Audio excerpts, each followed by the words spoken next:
me, y'all like the outdoors, kind of see what the audience is. I know what y'all like. And she's, man, she can play all kinds of music like you wouldn't believe. But anyhow, it's good to know the background of everybody, and I try to tie in every program I do to it. And so this is the story about, really, there's another part to this, and it's about none of us fully realize the impact we have on other people around us or the difference we can make in the world around us. So that's another message going on right here that we have. So anyhow, not far from where we're sitting at today, I met a guy on Current River. Matt knows where this is at, and his name is Harold Adams, and here's what he told me about this tree, and I'd never heard of it before. He's talking about how that it made nuts every year, and they were real good to eat. They tasted like kind of like a sweet almond or a peanut, and it made so many millions of nuts that they were all on the ground. You could just scoop them up with flat blade shovels. Oh, It wow. wasn't like an acorn tree. It was like more nuts than he'd ever seen, but it made them every year. And he said that, you know, starting in the 50s and 60s, the trees started dying off, and they didn't know why. And he said now the trees are all gone, no one's ever heard of them. Well, when I first went to college, I got a degree in forestry, and I never heard of this tree.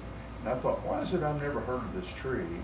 And, you know, he passed away at almost 100 years old. And so this is something that got me really intrigued. He told me this was back in the 90s. And I thought, how come nobody else I've ever talked to has ever heard of this tree? And I thought, he's got to be talking about a chestnut. And so one thing led to another. And then I began to realize that it was a tree that was here that's gone now. And it's been gone for, you know, about 70 years or more. And so I was kind of intrigued by the whole thing. And let's see, so anyhow, so the Ozark Chinquapin, sometimes called Ozark chestnut, was drought tolerant. It grew to be about 65 feet tall, 2 to 3 feet diameter. And Susie, you'll like this guy right here. He's playing on a dulcimer made out of, well, you can't see it, but that guy is playing on a dulcimer made out of Chinquapin wood. Uh-huh. He's not the one that did the turkey feather on the dulcimer, is he? No, I made Okay. that picture black and white, though, Okay. more historic. No, he's got let's see, that's Kathy and White, let's see, Terry White's that guy. You know Oh, is him. that Terry White? That's I Terry didn't White. know he played dulcimer. Yeah, yeah. And so that's over at Alley Springs at that building they've got out front. Mm-hmm. And see how it bloomed in late May, early June, and it missed the freeze and frost that we have. And the wood was real rot resistant. And it was a favorite tree. It's the most important tree in the woods. And the Chinquapin oak is named after this tree because the leaves look like it. Okay. And that's how you get the name on it, though. And so I told A.J. Hendershot about this, and he made this pen and ink drawing and won first place at the Cape Art Show with this picture over here wow. they did. And so, you know, you can see them loading the wagon up there. They were everywhere. I had a lady that contacted me that was a judge over in Rogers, and she said, I heard there was a dispute over land, and we had a court case, and one person after another got up and sworn in, you know, gave their oath, you know, about what they were about to say, and said they remember loading up pickup trucks full of Chinquapin nuts in the 40s and 50s with these things, and you know, they testified in oath in court. And she said, "Now look and saw your website, and I'd never heard of the tree until today in court."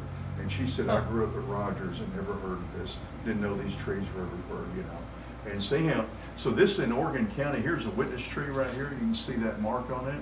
Since then, there's been a forest fire that's burned that up, and that plate is burned laying in a pile of ash, and that was put on that tree in the 1940s. And there's an old stump. Wow. So it was like hunting for a ghost. They were all gone when I first started doing this. What is a witness tree? A witness tree is when they survey land. Oh, On okay. the corner of every mile, you have a witness tree, and they okay. mark it, what tree it is, the size of it, and they put those signs on them. Oh, okay. And when they survey today, I don't think they do that anymore, do they, Matt? They just, I don't know. I think what they pour a little thing in the ground, they put a little bronze thing on it that Oh, for says it. Yeah, it's a survey mark, that's survey what for it is. the Yeah, government survey. yeah. Yeah. Because you can't always find a tree some places anymore to do this with. That's the way they used to survey here. So I've looked at survey notes in Carter County and Reynolds County and Shannon back in the 30s and 40s. These trees were everywhere. Okay. I mean, they were common and widespread. And so to understand what happened, this one you got to understand what happened to the American chestnut, one of the largest mass extinction in modern history. And it was 3.7 billion of them that was lost with a B.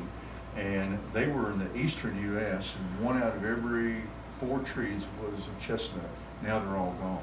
Was it because of a blight? Yeah, it's the chestnut blight. It came from Asia. Uh-huh. They first spotted it in 1904 in the Bronx Zoo, but they think it's here before that. And so if you look on that lower left, there's a Chinquapin tree. That's right on the Missouri border and Arkansas border. Okay. And it's real rot-resistant wood. And these woods right here, there was stump sprouts everywhere on this hill, and all the other hills around there was none on. I asked that guy, I said, well, how come there isn't any? And on the right, there's another set of stump sprouts. I said, how come there isn't any here? He said, that was my question too. And he said, I started looking, talking to these old timers. They said the tree was on all these hills around here, but it's just on this one today. And he said, and I was curious about why it was. And they said, well, see this hill over here? That used to be all woods. They logged it off, turn of the century, and then they made a farm out of it. They had an orchard, they had pasture.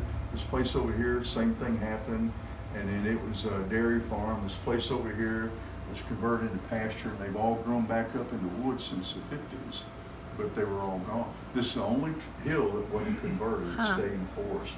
And you can't see it, but right behind that fog, it's raining when we're doing this. So where he's pointing at, there's a bulldozer and there's a pile of Chinquapins pushed up and other woods, and they're getting ready to burn it. And it says lots for sale. And this is gone now, everything you see right here. So that gives you an idea of what happened here. Yeah. And so anyhow, so this is 1991, the Grand National Chinquapin never got the blight.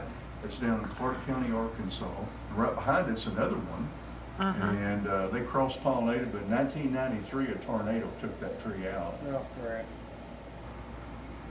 And so it went from a tree like this big one you see here to the blighted stump sprouts there. They'll grow only for about 6 years, and they get the blight and they die and it starts all over again. So this is a Native American in Oklahoma. His name is Tino Burnett, and I should have made that brighter. I changed the color last thing. He says, I remember them trees when I was a kid growing up in Oklahoma. He said, I'd walk barefoot in the woods. And my skin was tougher then, but I'd step on them Chinquapin burrs. And he said, man, were they hurt. They're the sweetest nut you ever did want to eat. I just quoted exactly what he said. I didn't know this. This guy's a World War II veteran too. Oh, yeah? Yeah. And I've got a magazine from the Cherokee Nation. They put him on the front cover. He was also on our board until he passed away 2 years ago. And he says, I remember the tree back in 1963. And see, the blight gets there later, and it just loaded with them Chinquapin nuts. They grew on hillsides, down the gullies, on the creek bank, just about everywhere, but not real abundant. In Oklahoma, the biggest one I ever saw was 7 to 9 inches diameter. You got to remember though, this is the second cutting. Everything was logged off. You know, this is what he's seeing. He said, I'd love to see another one that began before I die, but I don't think I will. I called him up on the phone. That's when he told me this. And I sent him some nuts and some grow tubes. He took his grandkids out. They planted them trees, and then they've been planting more of them every year. And you need to see this report I did before we leave right here too. And so I still stay in contact with Cherokee Nation. In 2016, we had our meeting over at Tahlequah. Did you go to that one? No, I've only been to the one down there on the Buffalo River. Yeah. Yeah, that's a lot of fun. So anyhow, so what you see now, the wood is real rot resistant. And this is all you see today. It's like a repeat cycle of this blight. And so I dug up pictures just for us here on Current River. So this Ozark forest cut, burn, erosion, failed attempts to farm and open graze. So this is what it looked like over here in the 1930s and 40s. And in Missouri, we ranked #1 most soil erosion of any state in America. Really? And yes, we did. And that's why there's a log landing right here on Current River. where the log slid down. That's Grandin right there. Logging town before they packed it up and moved it. I think to Eminence and to West Eminence. I like that picture right there. That's on Current River too. So everything was logged over. Here's what it looked like when they got done. While they're cutting right here, you don't very often see pictures of this. This is a hard to find photo. And this is in Carter County right here is where this is at. I custom made this program. Bless your heart. Thank you.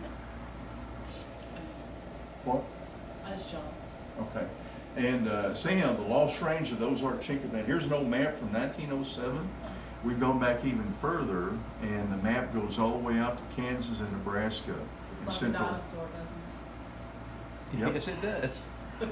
But anyhow, it's a keystone species, made nuts every year, real high protein and carbohydrates, large nut crop, grew on rocky, churty, acidic soil. We don't have any of that around here, do we?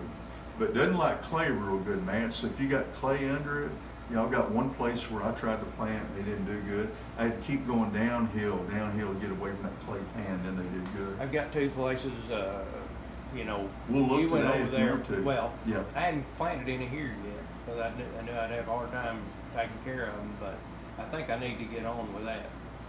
There's a good I've clay. found ways to look. I've got, do you ever look at those soil maps they have from USGS? I've been looking at them, and like where I'm getting them to grow it here in Carter County, I've been looking at places, and I got the same thing going on up in Shannon County.